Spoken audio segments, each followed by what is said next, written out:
Well, hello. Thank you very much. I have the honor to present Bruno Cautrès. He is right now the general coordinator of summer schools around the world in IPSA, along with Werner, who is teaching the QCA and basic study course. So it means that they organize and are responsible for most schools, summer schools, which is really a huge job, I think. And well, some things about his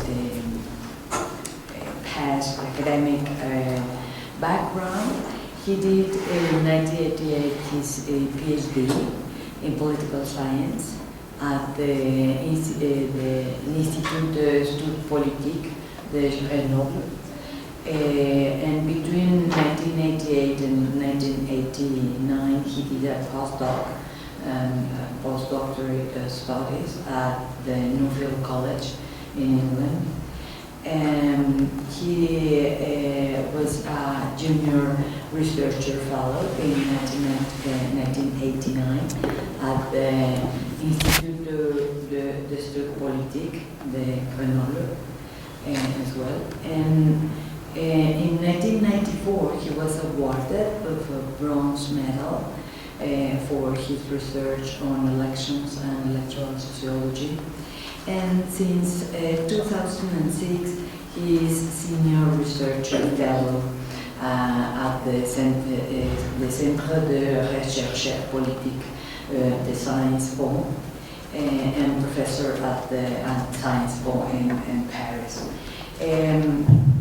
He has been involved in different French and European studies on political participation, voting, behavior, and elections in general, in different panel studies, specifically the panel electoral Francais, 2002. He has developed other areas which show the social and political behavior associated with Europe and European integration in the electoral and political opinion.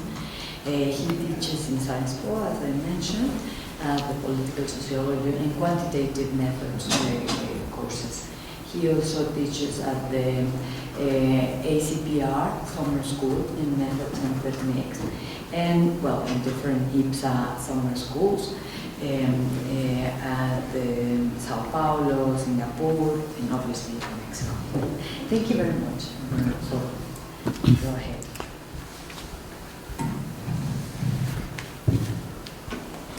Thank you, Irma, for your nice introduction.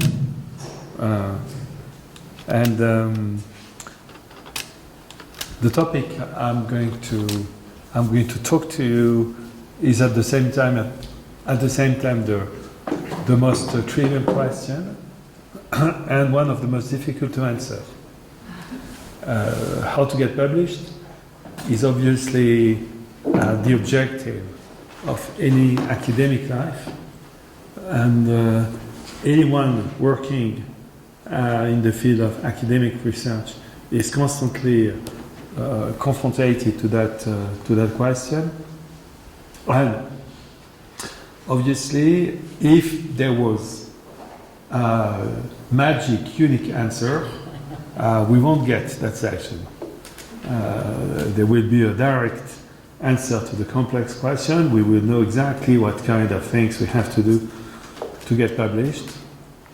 And sometimes, despite that we are doing the best, we are doing the best effort, we believe that we did it very well, finally, we are not published. With different scenarios, the worst scenario would be to be just desk rejected, which is probably the most tough and difficult to survive situation where you have not been even given your chance by the editor of a journal, who just consider that what you are talking about is not interesting. But you have also different scenarios that could be that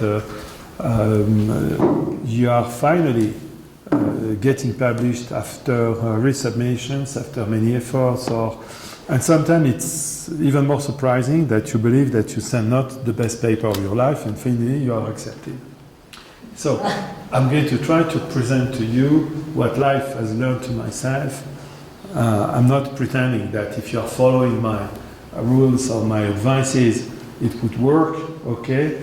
And it is some of the preconizations, some of the advices that I'm going to give looks to be extremely trivial and extremely obvious, but it is good to repeat. And I would like also to give you the point of view of someone being member of editorial boards. I participate to 2 editorial boards in France. One is the French Review of Political Science. I just sent them a review of a paper. I had to send them. And the French Journal of Sociology also. I used to be member of some international review, the European Journal of Political Science, of Political Research, the one of the ECPR, and I have given some evaluation of texts for electoral studies, other international journals like that. So, out of that, what kind of things I know. So I would present to you something like the 10 best commandments of how to get published. But you know the story of the 10 commandments. It looks to be extremely tough, extremely serious, but many times you can survive in respecting few of the 10 commandments. And obviously some of the 10 commandments are going to be much more vital, much more important than other ones. Some of the 10 commandments are absolutely without any concessions, and some of them you can accommodate a little bit, or even you can violate some of the 10 commandments. So what could be the 10 commandments? So I'm going to present to you what I believe are the 10 commandments, and for every slide I will finish with a big advice, which is what could be super strategic to do if you want to maximize the probability to get published. So the first commandment, I would say, looks to be quite trivial, but it's always very good to be recalled, which is that you need to fit with your potential audience and your potential target if you want, obviously, to get published. Who is going to read you? What is the audience that you want to touch with your paper? What do you want to... So broadly speaking, I would say that this first question, you should ask it to yourself first. Would you like to be read? Would you like to be acknowledged? Would you like to be evaluated? Would you like to be a member of a particular community in publishing? In other words, are you first targeting to be acknowledged by the experts of your field only, or by other disciplines? I told you I am a member of 2 editorial boards, the French Journal of Political Science and the French Journal of Sociology. And it's quite obvious the case that sometimes people are sending articles that are not exactly fitted for these 2 journals, or sometimes they could send their article to the other one and not to the one that they have sent it. It looks to be very, very obvious and very trivial to recall, but actually many papers are sent to academic journals, and actually they are just not getting their targets. We regularly receive papers that should be addressed to academic journals in the field of anthropology, ethnography, philosophy. So it is likely the case that in Mexico you have a general journal, which is probably the academic publication of the profession, which is probably supported by the Mexican Political Science Association. If that is the case, like it is the case in my country with the French Review of Political Science, then it's quite a general academic journal. You can send articles in different fields. The 2 dominant fields, like in the disciplines, are going to be public policies and political sociology, but the journal publishes also international relations, political philosophy, political theory. But if you are sending your paper to a much more specialized journal, be very careful, okay? Are you sending it to the right place? It's not because you know someone that has published in that journal, it's not because you eventually know someone from the committee, from the editorial board, that you are going to fit perfectly with that.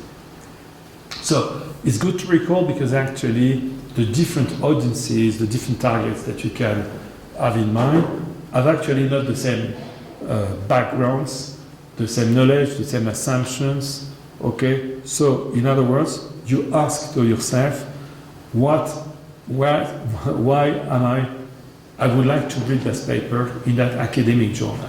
You need to ask that to yourself first. Okay, you need to have a little bit of schizophrenic attitude that at the same time you send the paper, you write the paper, and you ask yourself, if I was a reader of that journal, would I be interested to open the journal and to find it? Okay? So, my first big advice to you is actually before sending a paper to a journal, before writing for a journal, read this journal first. You would be amazed by the number of authors. When we talk with them after, they said, oh, it's true, I should have looked at the review before sending you the paper.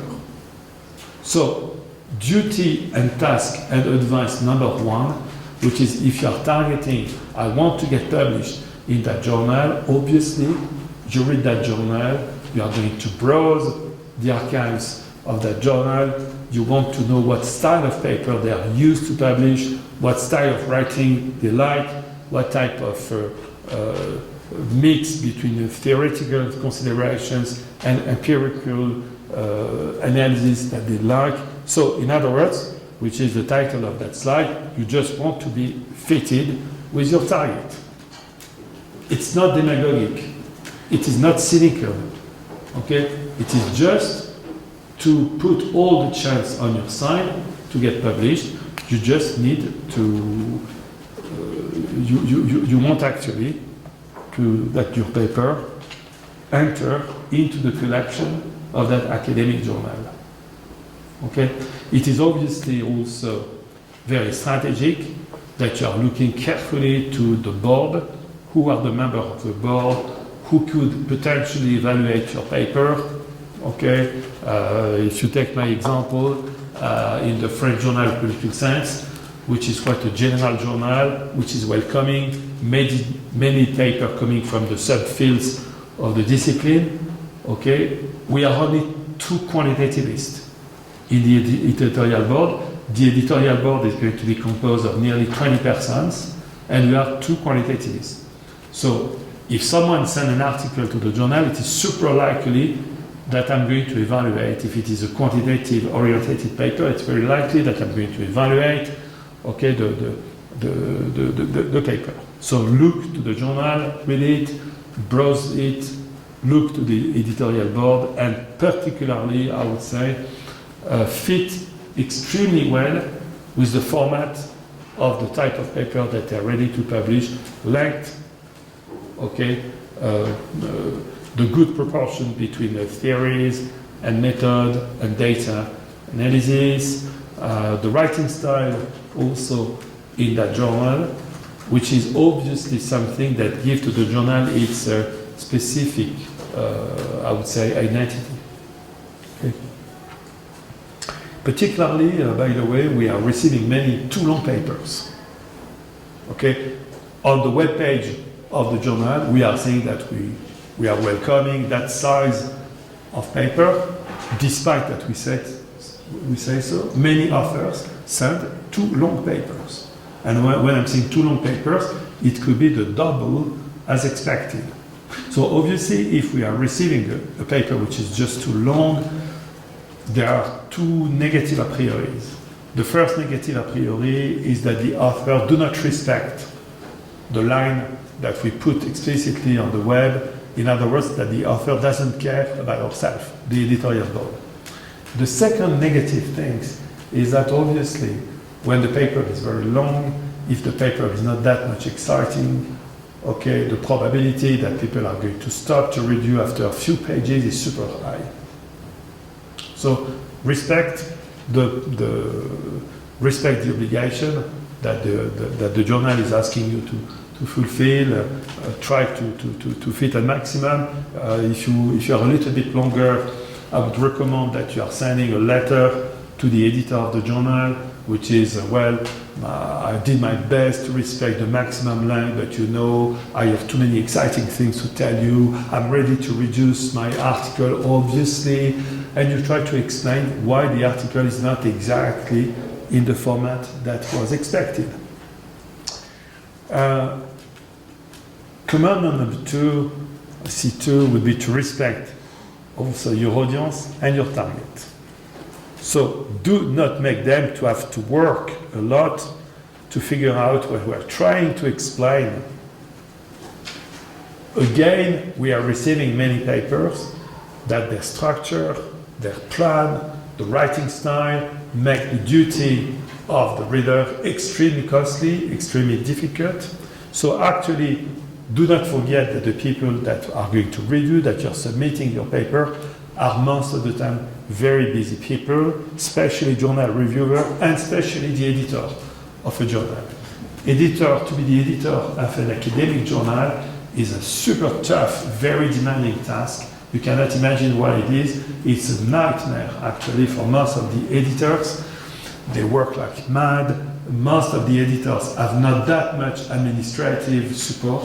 Most of them, they do everything by their own. Most of them are going to read everything. So it's a quasi full-time in its own. And obviously you have someone which is super busy and you need to fit with the agenda, with the constraints of someone very busy, which is going first to receive the paper. So obviously if your paper is very hard to read, very hard to follow, it's going to make the duty and the work of the reviewer extremely tough, extremely hard, and it's going to increase the likelihood actually that you are rejected, obviously.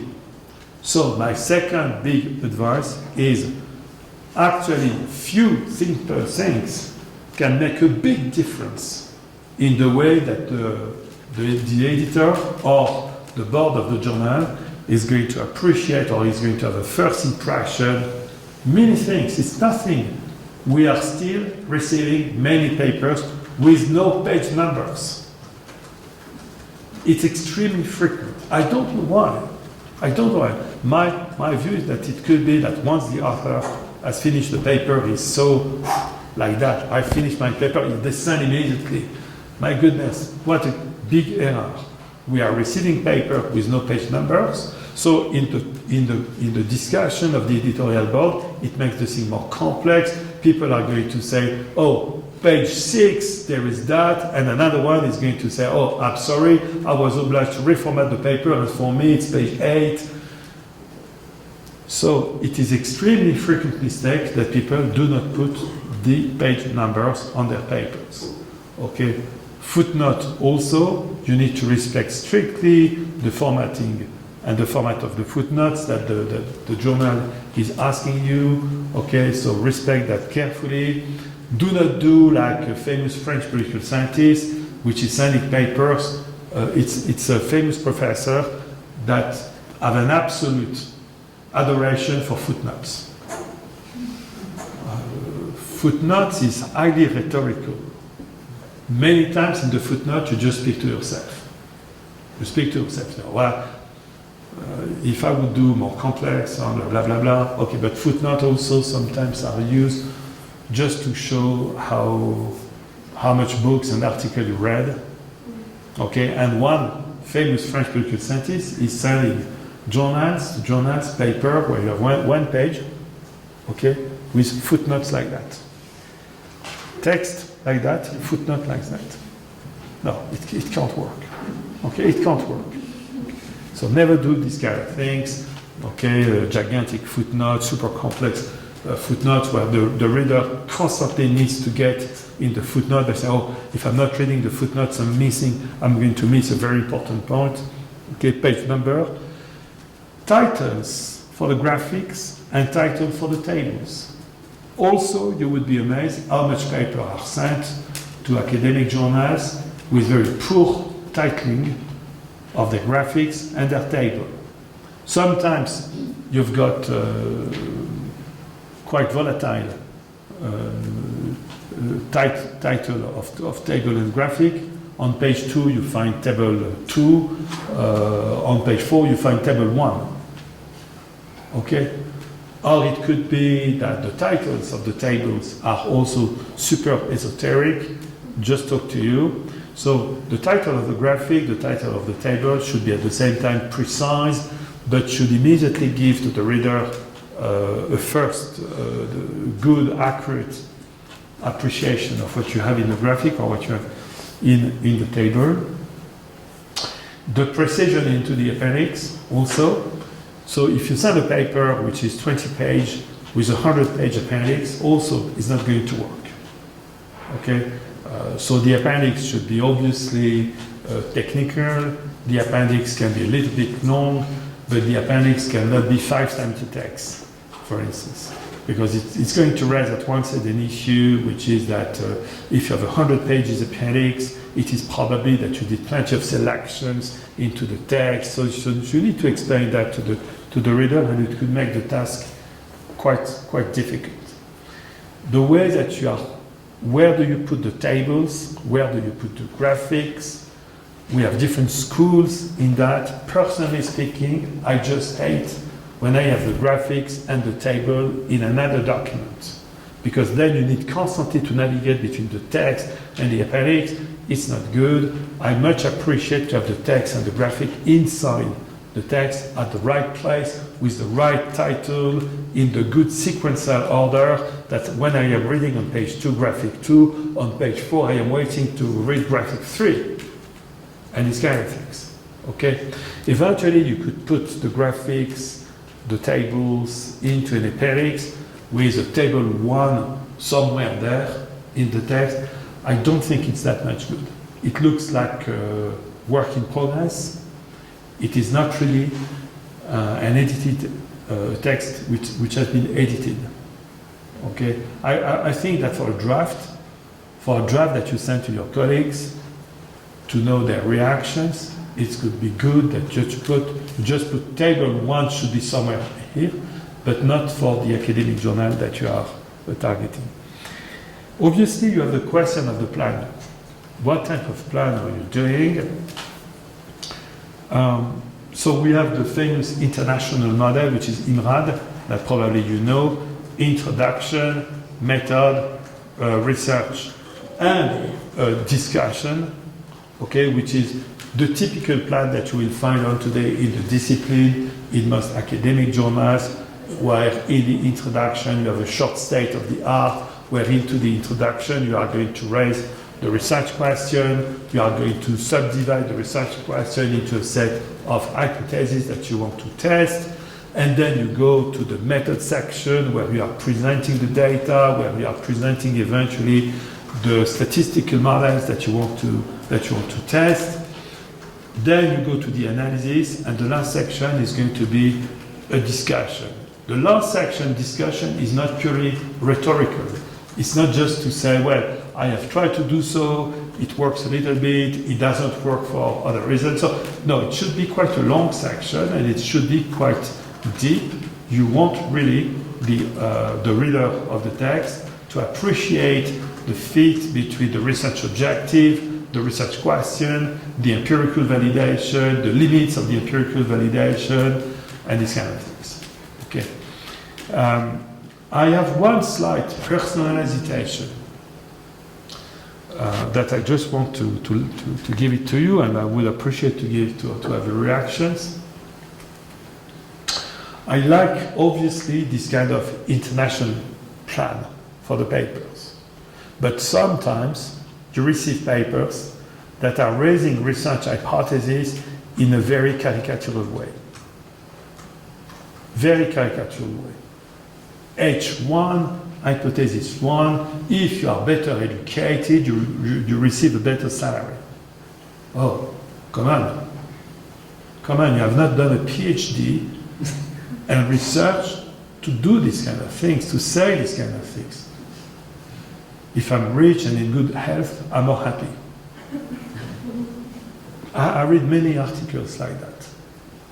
Many articles are even published with that, which give this accumulation of useless research. This paper that no one read, actually.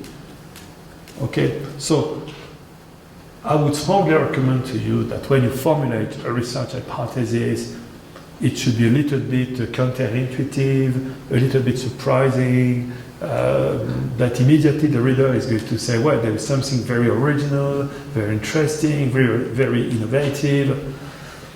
Because if not, you could get a negative reaction of the board, of the reader, which is all of that for that. Okay, sophisticated statistical analysis, super complex database, at the end of the day to say these very trivial things. So be very careful between the eventual contrast between a super complex statistical analysis and the very trivial result. Okay? If you use something super tricky, it's obviously because you cannot demonstrate that with simple methods. So, and obviously it's a little bit a paradoxical result, it's something which is a little bit surprising and a little bit innovative. The truth, I would say, would be to confess that when we formulate the research hypothesis, many times it's after data analysis. You are explaining exactly the opposite in your paper. Introduction, method, H1, blah, blah, blah, data analysis, conclusion, discussions.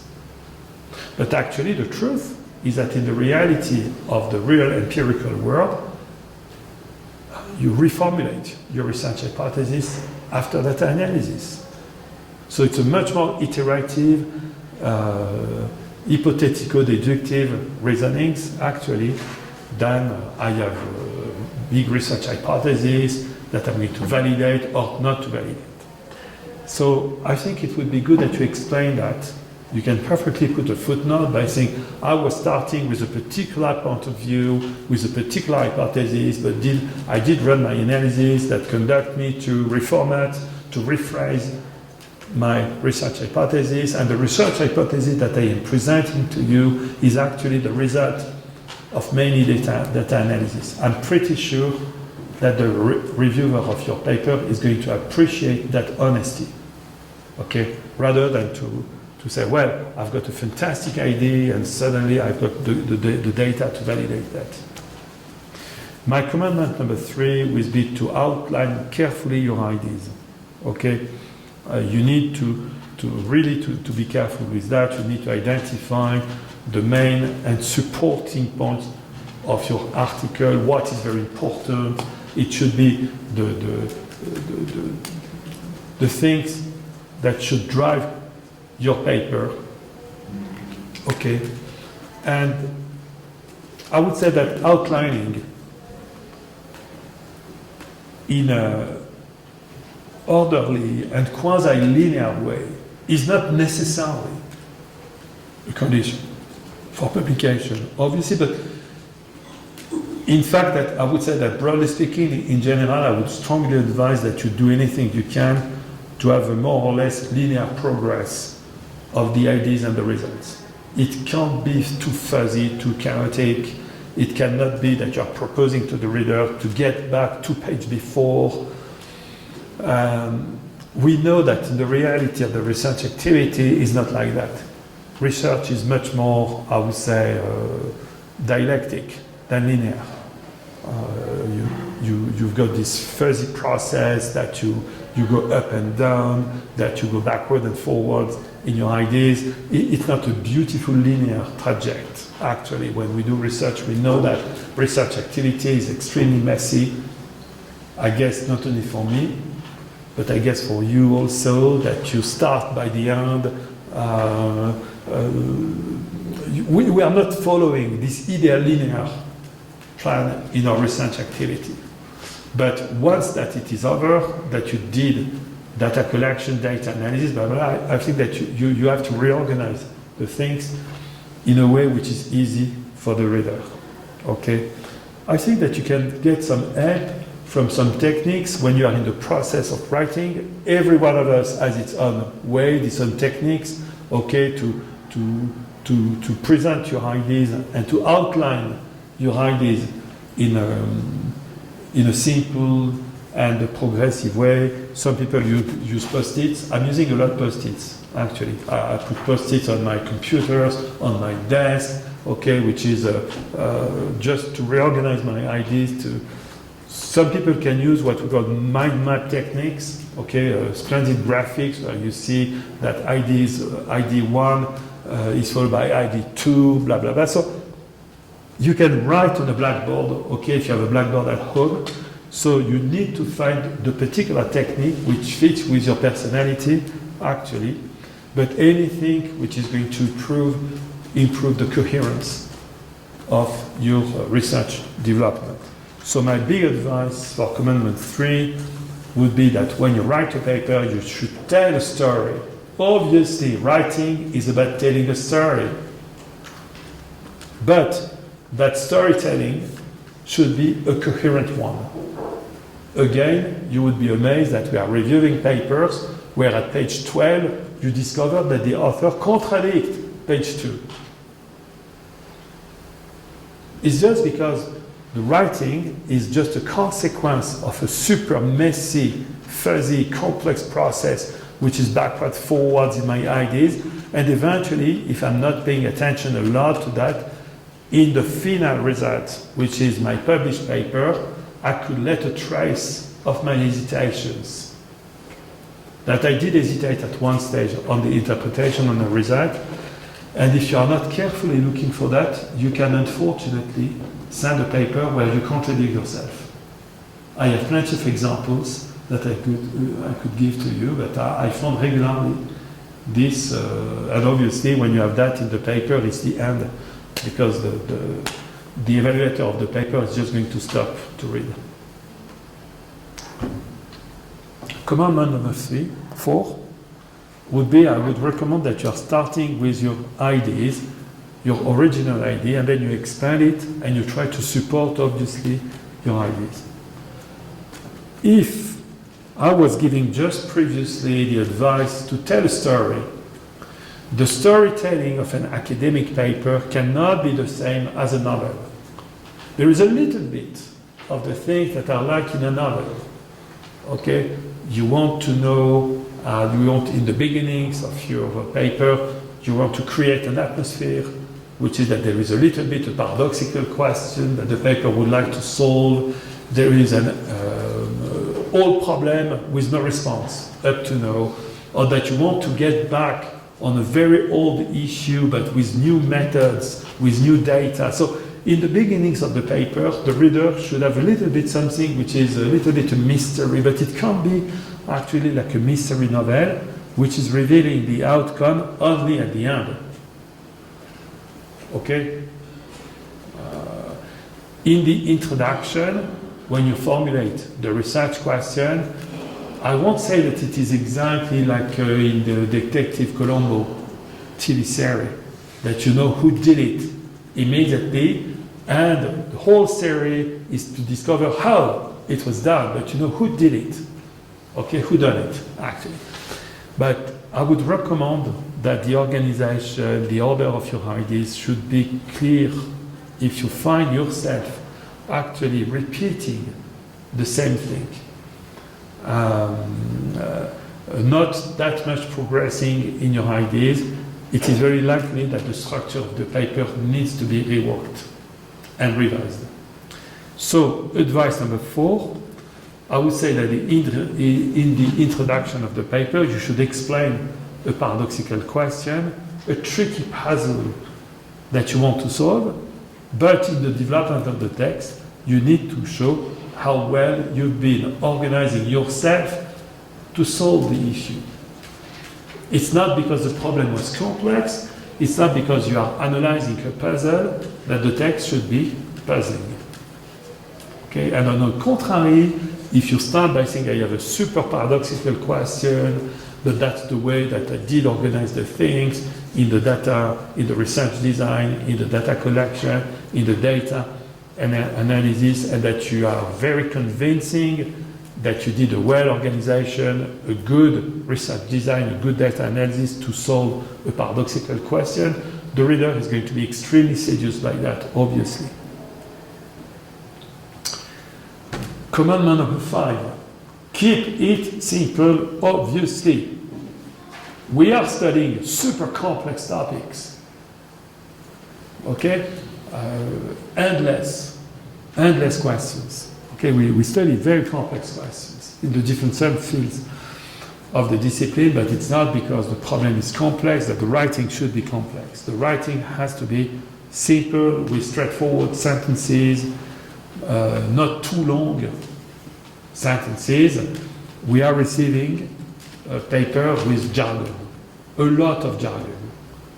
Maybe it is because of French political science, which is very jargonic, okay, where people are using a super complex concept and these kind of things.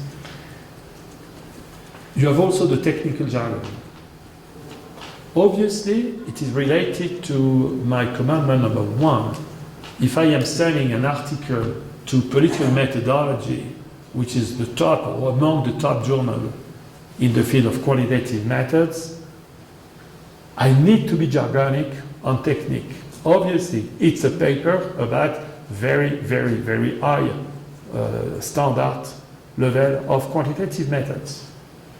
But if I am sending an article to the General Journal of Political Science, that the editorial board is going to be, and the readership is going to be composed of very different people, I need to probably to be less technical, to be much more simple. So again, it's about your target and who is going to read you. So the other thing also would be if you are sending an article which necessitates a lot of translation. It could be translation of paragraphs. You want to quote an author and you need to translate that author, okay? Or it could be that you translate a paper that you have presented in a conference in your mother language that you want to submit to an English-speaking journal. So be very careful with that, and particularly, trust me, do not trust that much the automatic translator tools that we have. It has improved a lot, we know that, okay, these fantastic tools that are learning from the web, that are learning from the experience through the web of translating documents.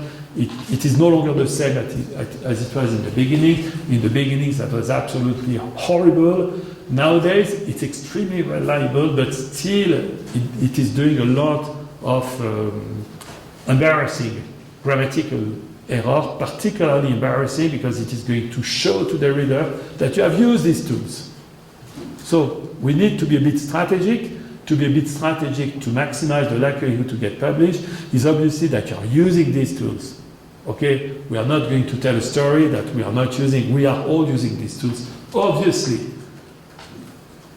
But we should do so in such a way that the reader is going to hesitate. I say, why? Is it someone extremely skilled in English language? Or is it someone who used this automatic translator but did a very good rewriting? So I would say that the best option would be that you are using these tools, but then you are getting back to your text sentences by sentences to verify, to see if it corresponds to the English writing of the journal, of the profession, of the discipline.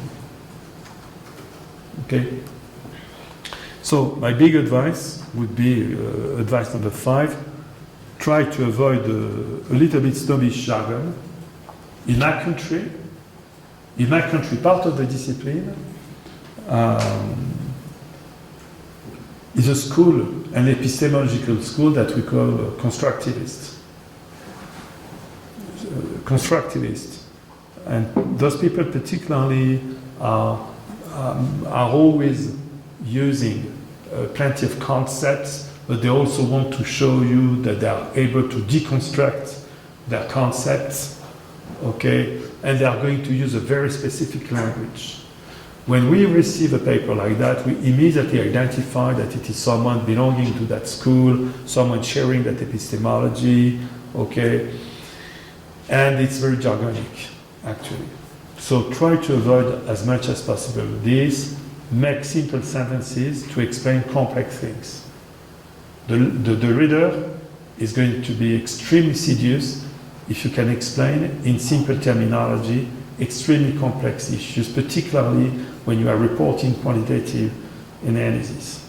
Okay, that you have the skill to deliver a very interesting substantive issue that is not too much technical, unless I want to address my paper to a very methodological journal. In that case, yes, I need to be very using the jargon of quantitative methods. Advice 6 looks to be also very trivial, but I would say that if you want to maximize the chance to get published, it's stupid to say so, but you need to write regularly. It looks a very cliché, actually, but it is really the case. It's a learning process to get published. So to get published means probably that you have write many articles that have been rejected, probably. It's a learning process. You are going to learn from the writing process. You are going to learn from the submitting process, obviously. And I would say that you can make a very good use of different time. Writing is not obligatory a boring activity, that you need to be isolated, you need to be at your desk. Okay, if I'm taking my own case, I could show you, I did one day a super complex analysis using complex geometrical statistical techniques. And actually I was working on that for a few weeks, and I couldn't pass over certain technical difficulty. And that was a day in the metro in Paris, and I was thinking and thinking and thinking again I will never finish that, I can't make it. And suddenly I've got one idea that it could be I can't do it because of that. I just went out the metro. I just say in the metro station where there was some seat, I just opened my laptop, and believe me or not, I spent nearly 2 hours in the metro station, and after 2 hours, the analysis was done. I don't know what happened. I can't say. I have retried to go to the same station. That became super mythic for me, obviously. It became a mythic place for me. Every time I can't write a paper, I'm going there, oh God, it's going to work again. No, it was a unique occasion. And actually it's quite sad because metro station is very sad. So I don't know what happened to me on that day, but you can use plenty of times on your day to think about what you do, to think about your paper, and to have new ideas. And so big advice number 6 would be something that I experienced myself. You only know if an idea is good once you write it. Because in the absolute, everything is exciting, everything is interesting, and in the absolute, I think that all of us, we are Nobel Prize of political science. Because we've received good education, good backgrounds, we are good political scientists, good political analysts. So in the absolute, everything is interesting, everything is exciting, but you know if it is worth writing about that once you wrote it. So, write regularly. Write regularly. That's the best way to learn who you are as a writer. It's the best way to improve yourself, and it's the best way, particularly for young authors like you, PhD people, or young researchers, it's the best way to find who you are in terms of writing skills. Each of us has a particular writing profile which depends highly on who you are. On who you are, and also the type of research that you are doing. Okay, when you are quantitativist, for instance, it's going to constrain a lot your writing. You know that it will be obligatory at one stage to have graphics, to have tables, to have estimates. So if I have estimate at one stage, I'm going to publish statistical tests. So quantitative orientation is going to drastically orientate the type of writing that I am doing, But the type of writing that I am doing as a quantitativist is not the type of writing of another quantitativist, because at one stage I discovered who I was as a writer. The type of sentences that I like to write, the type of writing styles that fits with me, the words that I like to use, the concept that I like to use. And if you take some of your publications, you will find the regularities. Obviously, you will find the regularities, that you are constantly using the same argument or the same words or the same types of sentences. So the only way to discover who you are as a writer is obviously to write. And I'm saying so because the worst enemy of to get published is that you are not writing. It's very trivial to recall, but it's your worst enemy that you hesitate so much because you have put the issue like that, the bar, you put the bar so high that actually it's going to develop a syndrome that we know very well in academia, that you could know extremely a lot of things. We all know some colleagues that are super skilled, super competent, that knows like encyclopedias, but they are not publishing that much because they put the bar very high and it's going to prevent them to write. And actually, you need to combat, you need to fight against that, and the only way to fight against that is actually to do it, to write, to start to write. And you will see when you start to write, most of us, your brain likes that activity, and your brain at one stage is going to pass over the first fears, the first negative feelings toward writing, and it's going to take pleasure in writing at one stage. And particularly when your writing starts to be fluid, when you see that your ideas finally you've got it. So the only way to discover that on yourself is actually to write, even to write a little bit, but to write every day a little bit. Writing every day a little bit, if you hear the interviews of famous novelists, people that are amazingly productive, this is the story that they tell on themselves. Maybe it's a little bit an heroic storytelling on themselves. Those people say, well, I wake up every morning at 5 o'clock and I write for 4 hours and my day is over. Even if it's probably a little bit an heroic storytelling on yourself, but I really think that you have to find what time of the day fits for you. Is it in the night? Is it in the morning? Is it in the afternoon? But that you have a regular meeting with yourself, which is the time of the day where you write a little bit.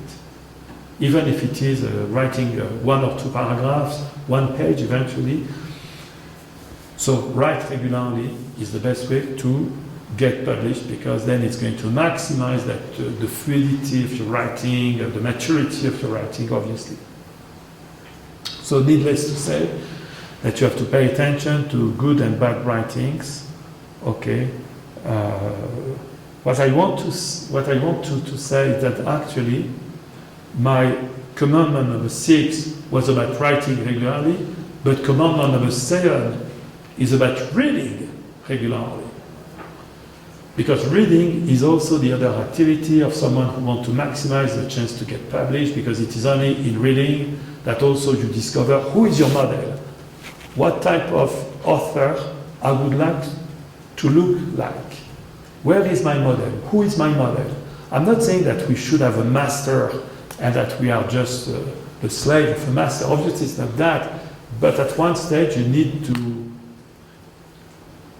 to have that feeling that you want to imitate some styles of paper that you do like. What type of paper do you like to read? And what is the reason why that you like to read those papers is going to obviously tell something important about the type of paper that you would like to publish. So actually imitate in a good way is good. I am saying in a good way, okay? Imitate is not a copy and paste what the other have done, obviously, okay? But let's say that probably you need to find the kind of articles, the kind of authors that you like and that you would like to replicate, And I think that in the beginnings of an academic life, all of us, at one stage, we've got a model somewhere. So read and not only write. Commandment number 8 would be about the writing and the editing of a paper. I would recommend, at least, that's my case, to write first and to edit later. At least this is my case. I'm like these people that are going to, I know some of my colleagues are very good to compose, to write their paper and to edit their paper at the same time. I'm not like that. I'm not like that. Okay? For me, these two functions are separate, actually. Writing is complex for me. My first drafts are very poor. At least this is what I believe on my first draft. Okay? I need to rewrite again. But let's say that I know that on my first draft, I have basically my main storytelling. I know where I'm going most of the time. Okay? But editing a text is another task, which is as much as important as writing the text. And the editing problems could explain many times in good part why the text has been rejected. Okay? So do not wait too long to write, obviously. If your paper is very empirical, at least this is the way that I am functioning. I am always functioning like that, which is my first task, is my empirical analysis. It's also the way that I am reading a paper. I never start reading a paper by reading the introduction. I'm going directly to the graphics, to the tables, to the quantitative things, and I'm looking if I like it, if I find something interesting, surprising, motivating, and then if it's the case, I'm going back to the introduction, which for me is mostly, most of the time, very rhetorical. Okay, so if you have an empirical paper, I think that for me at least it works, and I have seen many colleagues for which it also works. The empirical analysis is probably the good way to start the writing of a paper. I know it looks very empirical to say so. I'm not saying that you run empirical analysis without ideas, without theoretical considerations, without hypotheses. Obviously you have. But objective number 1 is to produce your tables. And then once you have your tables, your graphics, your estimates, then you can start to put the stuff of the paragraphs and the writing in between two tables, and it's a very good starting point. For me, if I would start with the introduction, I am terrified by that. It's frightening, because I'm writing the introduction, so I'm start to raise gigantic questions. I'm going to make the state of the art, so I'm going to quote super clever, super famous people. It's just terrifying me. Who am I? Who am I? If I'm starting my paper by saying, oh, blah, blah, blah, and you know that that famous problem has been studied by Émile Durkheim, by Max Weber, by Alexis de Tocqueville. Okay, why me after? Okay, I can't. So I found that for me the best way to overcome that problem was to start with my data analysis, and at least I can say that Max Weber, Émile Durkheim, Alexis de Tocqueville, they were not programming in R, they were not running statistical models, so at least I can start with that. And then later on, I'm going to say, well, it is very interesting because actually I am back to a very famous hypothesis that was raised by Alexis de Tocqueville in Democracy in America, blah, blah, blah. If not, at least for me, the reverse is too terrifying. The bar is like that, and wow, who am I to go so high? Commandment number 9 would be to give to your manuscript a little bit of time. Okay? Maybe that you could use a little bit the time that your paper is secretly hidden in the darkness of your computer, on your hard drive, and that it would be maybe good to wait a little bit before rushing immediately to send it. Because when you finish a paper, your brain is so excited.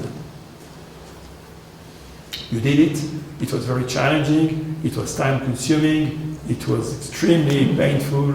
You did it, and you are so, at the same time, excited and relieved that you did it, that you may want to send it immediately. It's obviously a big error. It's obviously a big error. So you need to let the things a little bit getting down for a small time, not a big while, obviously. And in that small time, I would strongly recommend that you take a little bit of rest, that you go back to your text a few days later, that you are going to read yourself with a little bit of distance on yourself, and then obviously you are going to discover typos, you are going to discover errors, you are going to discover contradiction with yourself, you are going to discover these kind of things. Okay, never send a paper with plenty of typos. Obviously, one or two, it's okay. Okay, very few. No one is going to blame for that. But if every page has typos, okay, if you have in the middle of the text a big empirical mistake, okay, I have recently reviewed 2 papers having the same argument. The argument is a statistical analysis which is not that much convincing, particularly about causal inference. And in the end of the paper, the author is going to write a paragraph where the author apologizes himself. Well, I know the limits of my paper, certainly that you can make a better research targeting the issue of endogeneity or causal inference, blah, blah, blah, blah. I will probably do so one of these days. And as a reader, you have mixed reactions. The first reaction was that I would have preferred that you send the paper later, but you go deeper into the analysis because you are aware of that. So if you are aware of a problem, why don't you solve it? Or at least you give me an explanation. I couldn't solve it because I have not the data. We have a lot of non-observable variables, or because I'm not competent enough. I'm going to go to the IPSA summer school and then I will get back. Okay? So at least the reader would like to find an explanation. If not, you cannot leave the reader on that strange situation that you are aware of a problem but you do not solve the problem. So that would be a first reaction. The other reaction would be that it's too easy to apologize yourself. It could be with some editorial board, it could work, okay? If no one knows quantitative methods in the editorial board, maybe that someone can say, well, so it's good because the author is aware of the limits of what he's doing, so it's an honest author, which is a good point, obviously. But it's a dangerous game. So I would recommend do not rush to send your paper immediately after finishing it. Okay, I did it when I was a young scholar, a young researcher, okay, and I have published a chapter of a book with 1 error. It's not a big error, actually. Okay, it's just that I did a table with some columns, and at one stage of the text, I'm going for 1% to comment the other column, not the good one. Okay, I did it once, so it's good to do some errors at one stage because then you get more cautious about your errors. Commandment number 10. Keep going. Okay, do not abandon. But also you need to be very open to critics. Okay, if you are rejected, take it easy. I know that it is easier to say than to feel, okay, because when you receive a simple few sentences that blah, blah, blah, blah, blah, unfortunately your paper has not been accepted, and that sometimes it is just that what you get, you feel an amazing frustration. You feel anger. Okay? If you receive good evaluation, which is by good I mean substantial evaluation, where they're explaining the decision, is not at all the same. But when you are desk rejected with a simple sentence, the paper was not accepted, blah, blah, blah, okay, take it easy anyway. Never engage in dispute with the editor or with the board of the journal. I'm saying so because you cannot imagine what the editors of journals are receiving. Okay? The two committees, the two editorial boards that I am a member of, the two editors, sometimes just to amuse the editorial board, the editor is reading to us few paragraphs coming from sometimes famous colleagues that express their frustration to be rejected. Wow! And sometimes that people are crazy. They said your editorial board is incompetent, composed of people that cannot evaluate me, I'm too good for those people, stupid I've been to submit a paper to your journal. So people can tell you, academia, it's a difficult professional milieu. It's not easy. Okay, it's tough actually to submit a paper. It's tough, and people are putting many expectations on themselves. So if they are rejected, it's like a personal attack. Do not take it like that, never, because if you engage in an argument and in a dispute with the board of a journal, obviously it's going to damage a lot your reputation. It's going to make the situation even more complex for you if you want to get published one of these days in that journal. So respond positively to the critics. Always. Always, always. Take it easy, respond positively to the critics. Even if you feel the critics are unfair, even if you believe the critic is incompetent. Okay, it happens to me. I received some decision to be rejected by arguments that I found written by someone incompetent in quantitative methods. Okay, but I accept the decision. I'm not engaging myself in a stupid dispute.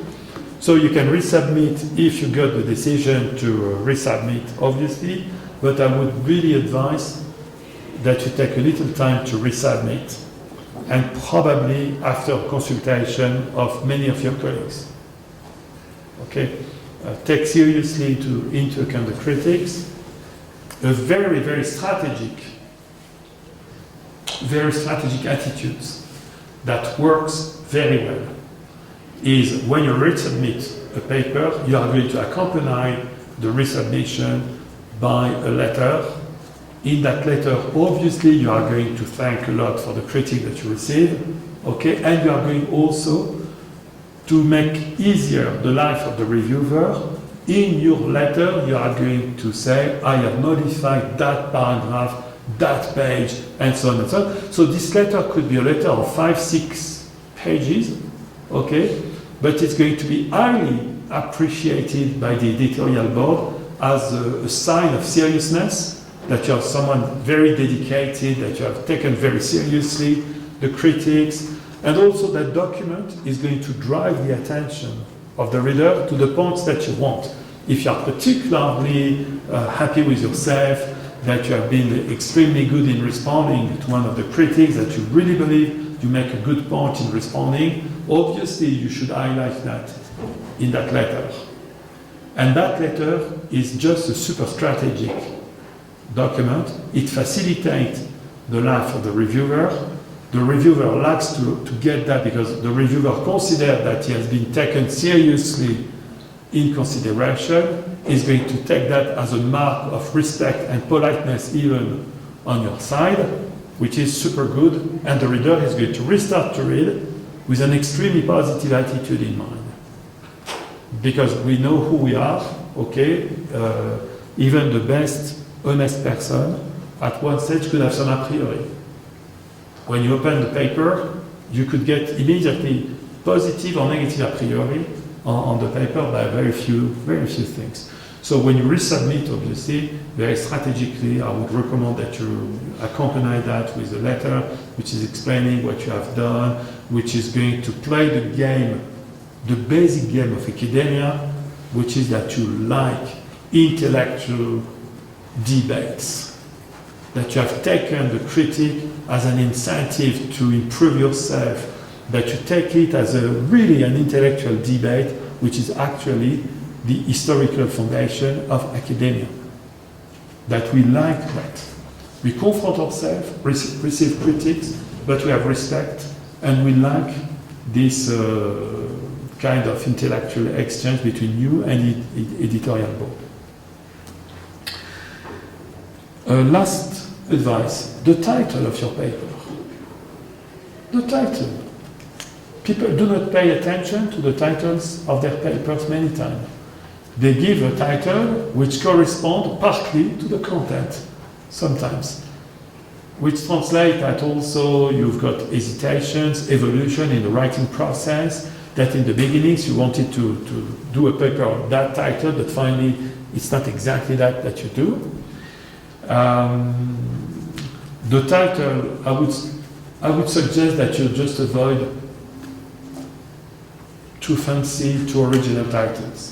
It would come later. When the paper has been accepted, you can negotiate with the editor or with the board of the journal if you want to give a sexy title, something a little bit funny, a little bit original, but I would not recommend to play the game of to be too much original or provocative in the title of the paper. Never give a title like the only one paper about that, the final answer to, no, never like that. Okay, that's only a few of the advices I could give to you, hoping that it's going to favorize your wish to submit papers to journal. It's a game that we have, you can be only a winner in submitting, actually. Even when you are rejected, actually you learn something on yourself, you learn something on the functioning of the editorial board. So actually, it's a game where you can be only the winner. If you have been rejected, you could be published in another journal. Never, by the way, never submit to several journals at the same time. It's going to be considered by many editors like an offense. That's something which is outside the normal functioning of academia. So if you want the journal to take you seriously, you need to show them that you really want to be published, and lack of chance for you would be that you fall on someone like me, which is in 2 committees.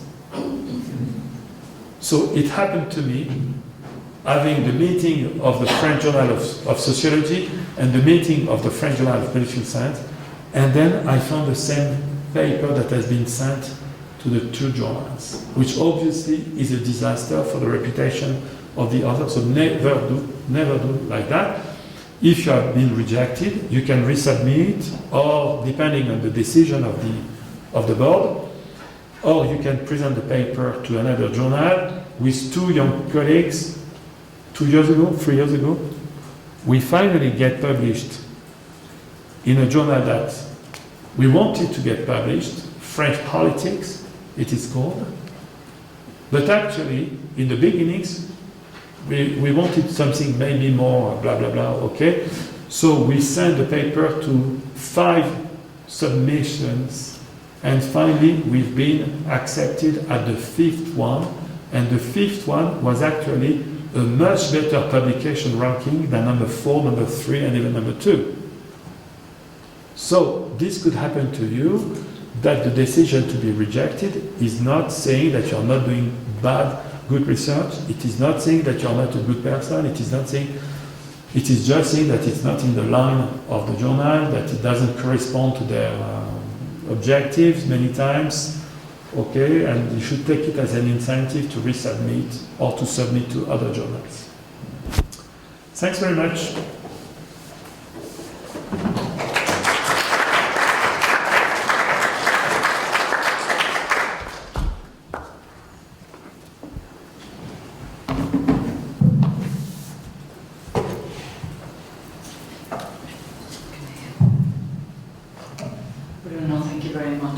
sharing with us all these advices,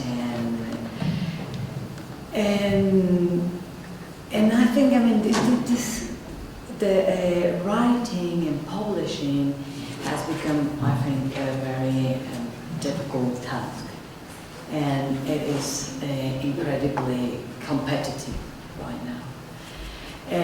Some journals reject 99% of what they receive.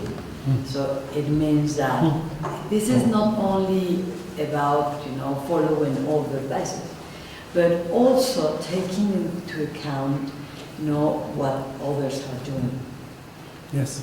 And so I think, I mean, we should, in a sense, check all your advices. I really like it. I think they are very useful.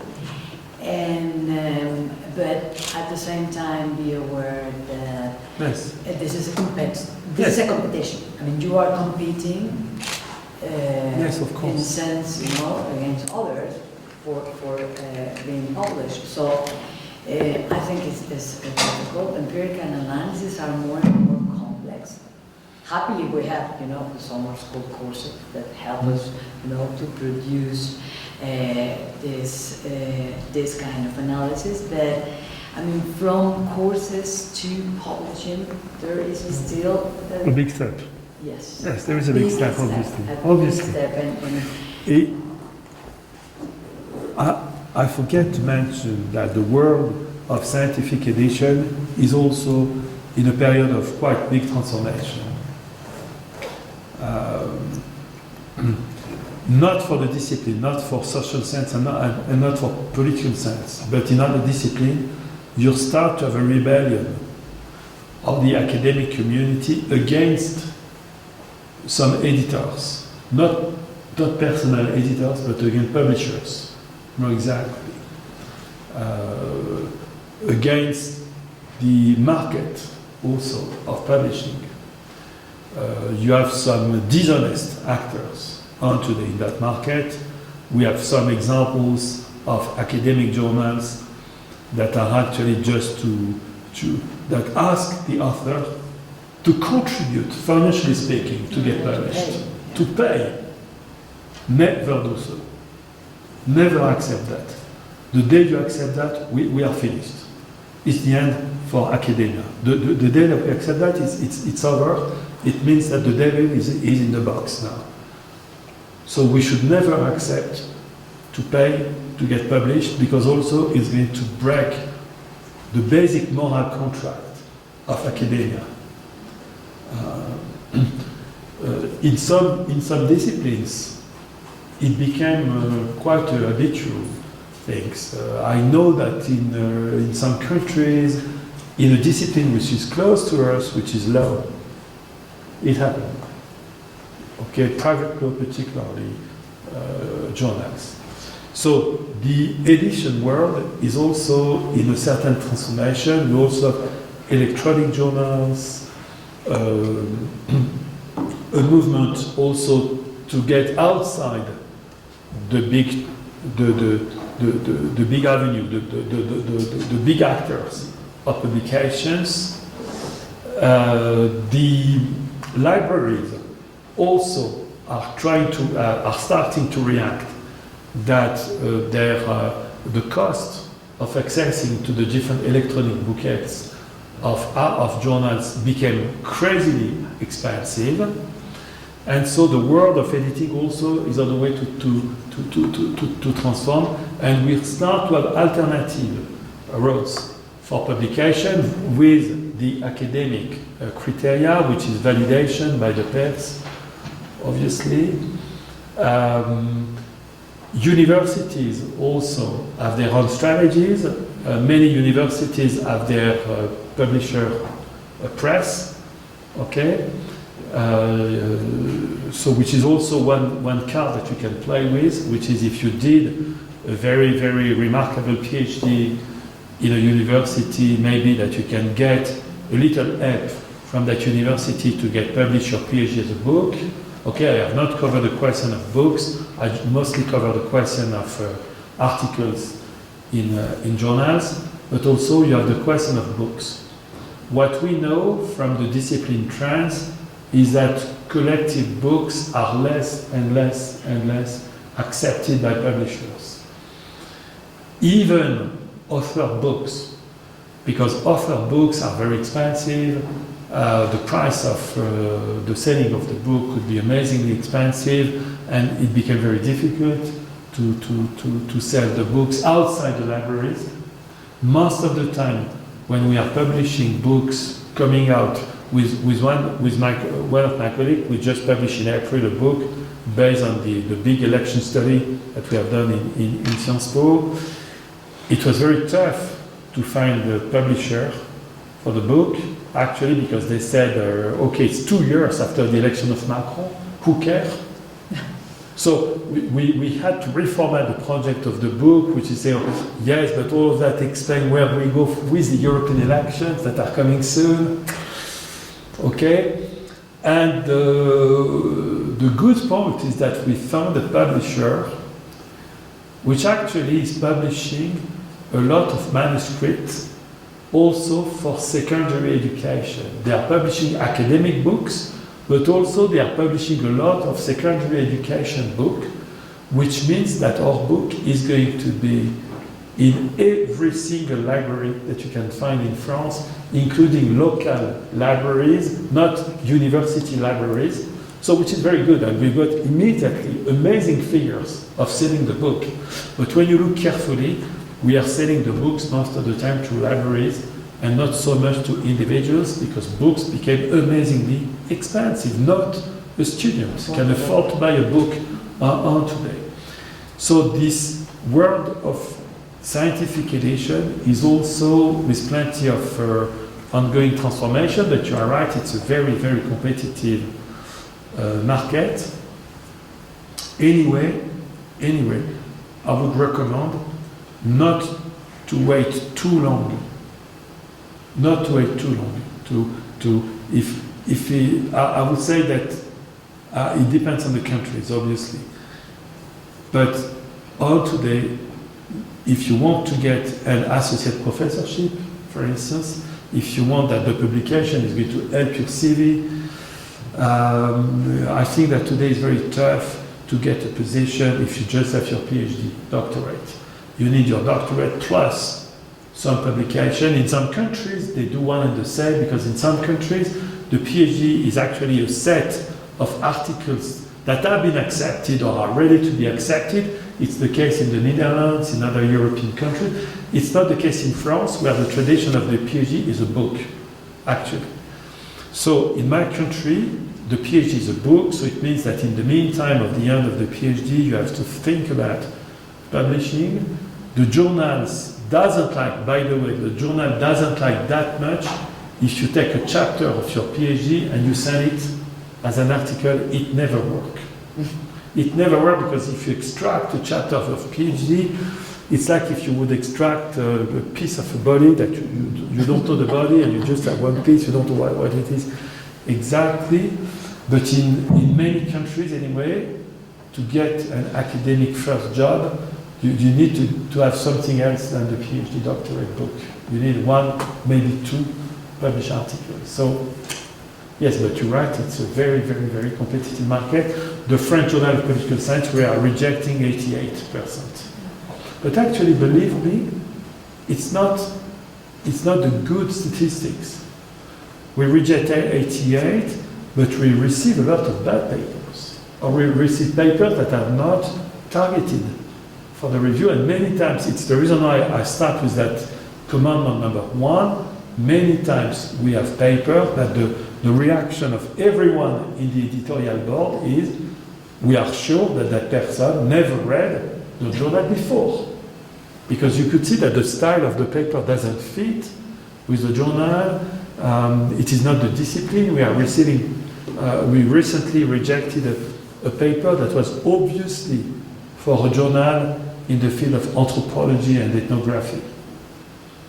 So it is absolutely obvious that the author just sent a paper like that, maybe that he sent it to 10 journals also. So we are rejecting a lot, but we are receiving a lot of bad papers. So the good statistics would be the probability to get accepted if you come from a good team, from a good university, that your paper has a certain standard. So that would be the good statistics. Because actually we are rejecting a lot of things that are badly done, super abstract, with no hypothesis, with no validation nowhere. Complex writing, some paper that you can hardly read. You start to read and wow, what is going on? I don't know what it's about. Even after a few pages, you still don't know what's the topic of the paper. Sometimes people say in page 16, and it's the reason why I'm going to study that. Which is not good. Questions?